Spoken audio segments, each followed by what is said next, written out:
So I was getting the click, but it still seems like it's clamped on there. Let's try this again.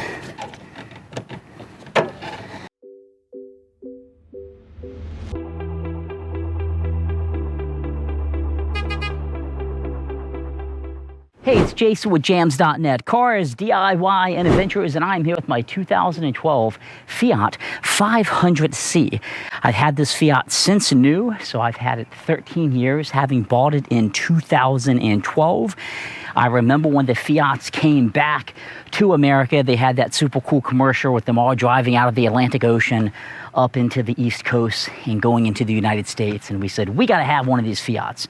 Now, I'll admit it, this Fiat is not a Fiat that we drive that frequently. However, when I do drive it, I want it absolutely functioning. Yeah, so the dealership wanted $300 to replace the coolant reservoir in this 2012 Fiat 500C. I'm gonna do it for $80. It's one bolt and 3 pipes. I think I can do this. And I think you can too. Let's go. And days like today, it is 95 degrees, absolutely like 70% humidity. I'm literally sweating just standing here. It's so hot. So if you're driving this vehicle in the summer, which this is typically when we drive it, the coolant system's under a lot of pressure, and this tank is just plastic. Now at my fittings, I can see a little bit of coolant coming out. It hardens and almost looks crystal-like, like crystallization a little bit. Sometimes where these little fittings are, they start to get little hairline cracks, and then they start leaking out, or you'll see little cracks in the tank. And if this goes kapoop, you're gonna have to get towed until you get it fixed. You don't want that to happen. And I've been putting this off a little bit longer than I should have. And I figured when it was at the dealership getting a recall done, they could do it for me. I had no idea it was going to be $300. So I said, no, I'm going to do it. I bought this reservoir on eBay. I buy a lot of parts on eBay. $80. It shipped to me in a couple days. I think these used to be a lot cheaper, but made in China, I'm sure the prices have went up as of recently. So for $80, I got the coolant reservoir. And in the back of it, you're gonna pop this in to little holes, and then one bolt holds it in, and then you have this for the main pipe. Now, I'm gonna unbolt it, and I think I'm gonna be able to tilt it up enough and undo this pipe and drain some of the coolant in versus siphoning it out. And I hope I don't make too big of a mess doing that. And then I'll take that coolant and put back in, of course, when I'm done. So let's take a closer look at what I have here. Okay, so this is my setup here. You have this clamp here, this clamp, and that bolt. To get this lid off, it's gonna tighten to the right. So right now, it's nice and tight. But you turn it to the left, then you gotta push down on it. So push down on it, and then you can pop it off. So to show you what I mean on the one I'm installing, you turn it to the left, it's not gonna come out. You're like, what the heck, it's not coming out. So once it's loose, push down on it and twist it, and then it will completely come out. Okay, so let's get started. You have your bolt here. You have 2 tabs on the back of that reservoir that's in it. That's gonna nest in 2 holes. It's gonna bolt here. You have your big pipe. You have your vent pipe here. And then you have your other pipe here. Now, these use like the CLIC R Clamp systems. Save yourself a headache, and you can buy these on Amazon for $8. And it makes getting these clamps off pretty easy. I tested them and got them off this one already. But you basically just grab the top of the clamp like that and squeeze it. That's how you put it on, and that's how you remove it. So I believe I'm going to be able to use these clamps again. But you basically put it on the top like that, and you squeeze it, and it pops off and comes up over.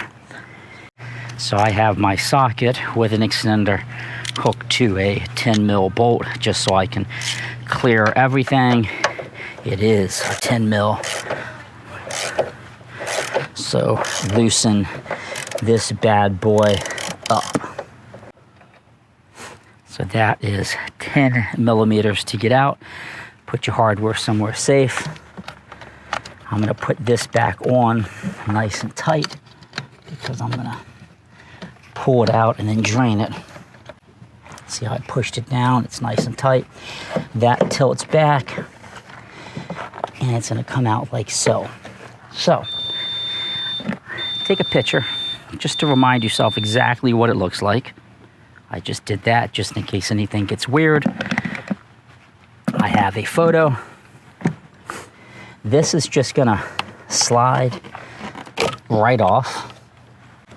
And you're gonna notice it's not connected to anything. This is just like an airlock valve or something. So you don't need to worry about disconnecting that. Using this CLIC system, you put it on top, you squeeze it, and it brings these things together enough to pop out. So you can see that I have that one already loosened. It was really hard to show how that was going to function. But when I get it off, I'll show you up close. So you can see down here how I kind of have a little bit of what I'm talking about, how it starts to do this. And eventually these things over time get stress cracks, and then you can see even just the discoloration of mine after 13 years. You do not want that to explode as you're driving because it renders your vehicle having to get a tow. You cannot drive it. So I was getting the click, but it still seems like it's clamped on there. Let's try this again.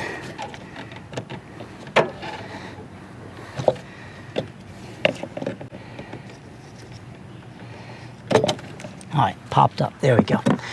So then that thing just completely comes off. And I'm gonna hold this, I'm holding this coolant reservoir to the left, so that way I'm not gonna have any coolant coming out anywhere. It's all just kind of going. And then pop that off, and there we go. So keep this line here, pull this out, keep that up, or you will get a little backflow, a little bit of dripping.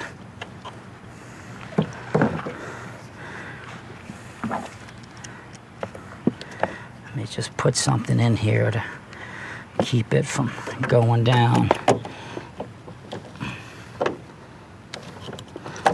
There. And then this will completely come out, and I still have my coolant in here. So I'm gonna take it and I'm just gonna let this come right out. So get all that's in there, because I'm gonna put this right back in. I only use this for coolant. Okay, so the old one is out. The new one can go in.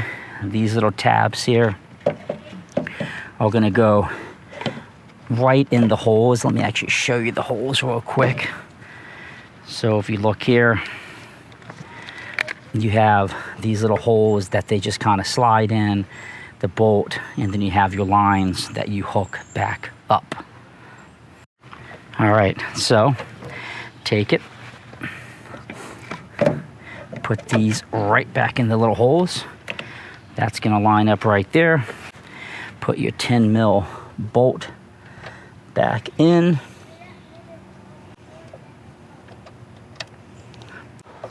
Don't over tighten this, it's plastic. Do it until you start getting resistance, and then stop. I have a little bit of resistance, and that's all I'm gonna do. That's plenty. Because if you over tighten this, you run the risk of breaking that plastic base. So the next step is gonna be, I wanna put this big one back on.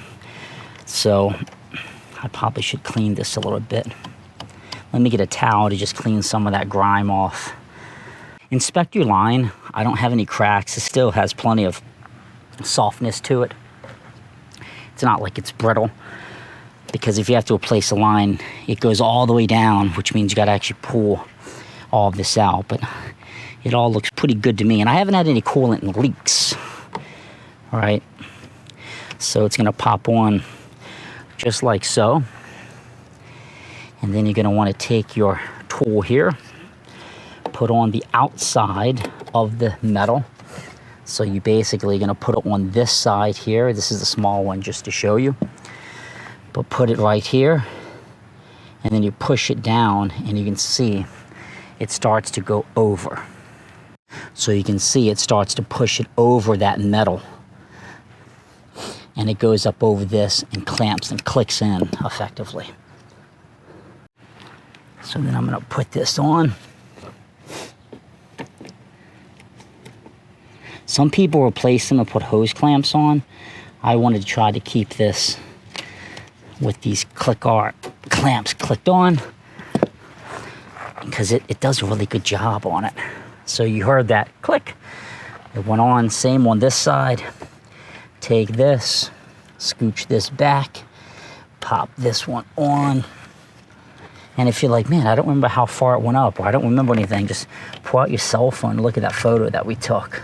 I always take photos of things, but it goes all the way up. But if you have any doubts, that's why it's good to have photos.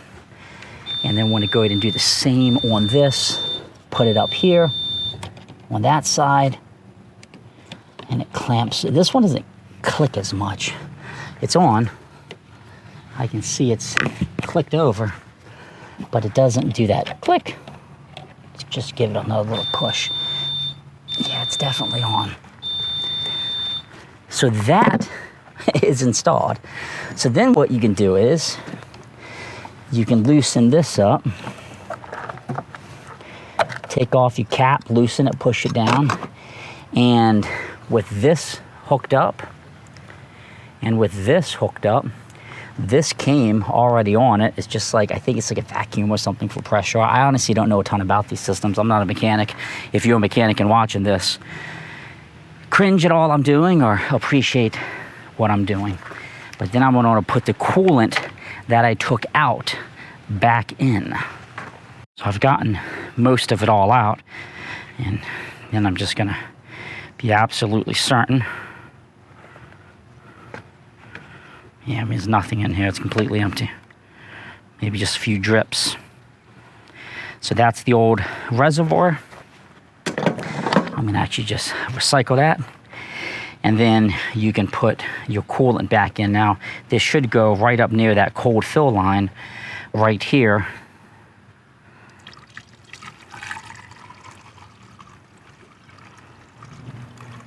I lost a little bit, but you can see that it should have some more coolant in there. So I'm going to use pin frost coolant, which is what I use in my Land Rovers.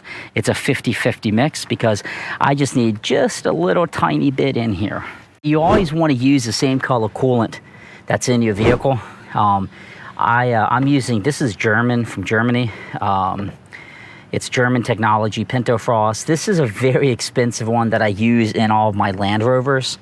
And it comes as a concentrate, so you have to dilute it. I'm gonna make 16 ounces. I absolutely do not need 16 ounces. It's just easier for me to measure that way. And I have 8 ounces in there, so I'm gonna add enough, 8 ounces of water. You wanna use clean, pure water, a distilled water or something. So 16 ounces is what I just made here, which is more than I need. But I just need, like, honestly, probably like an ounce or two, if that. This is where I'll tell you that it is advised that you do a coolant flush on your vehicle. Do not just be doing this unless you feel comfortable doing it, but they recommend doing a coolant flush. I will get a coolant flush at my next service interval. But you're going to want to add this to get it right to that cold fill line, which is right there. Don't put too much.